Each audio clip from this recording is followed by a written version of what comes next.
I was in my own department in the hospital about 20 years or more ago, and I noticed, because one of my interests is head and neck cancer, and I did clinics in that field, and I noticed men 40 to 55, 60 coming with cancer of the tonsil. And you know, the tonsil is an organ at the back of in the throat, at the back of the tongue, which helps with immunity. And they were coming with lumps in their neck and not swallowing. The next clinic, I saw another 4 or 5 people. And the next clinic, I saw more and more.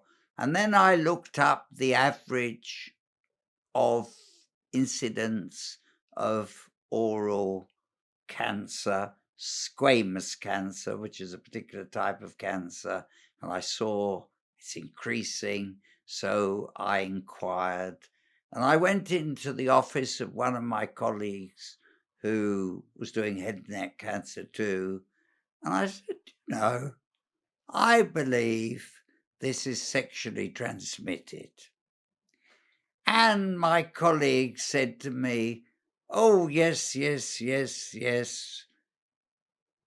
This would be typical of your thinking, because that's you, that everything has to be related to some lifestyle, whether it's smoking, drinking, drugs. So now you're saying that these poor people are getting cancer because of sex.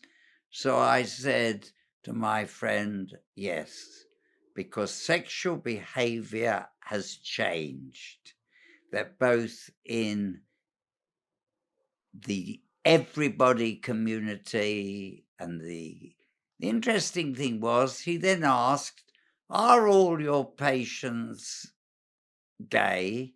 And I said, no, no, no, it's everybody, it's everybody, it's everybody coming. You know, people in striped suits, you'd never believe it.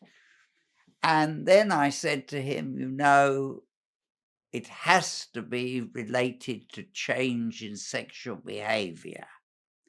And he said, why? I said, because oral sex of every kind has become an acceptable part of intimacy. And of course, I was just not made out to be quirky, but soon after a paper was published and they related HPV, again, HPV. HPV is an enemy. Remind us what it is. Human papillomavirus, remember that. It's an enemy. It causes cancer after cancer after cancer. And of course, HPV was related to tonsillar cancer caught during oral sex of some form. We recognize that. And we now know that 70% of oral cancers are related to HPV.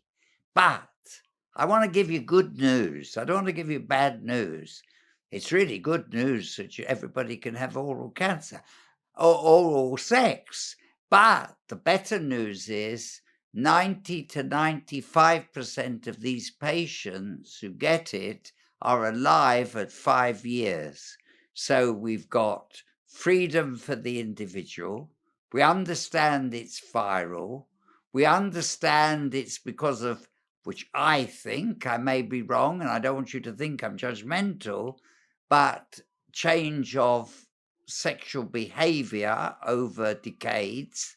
And we've got a 90 to 95% cure rate with chemotherapy and radiotherapy.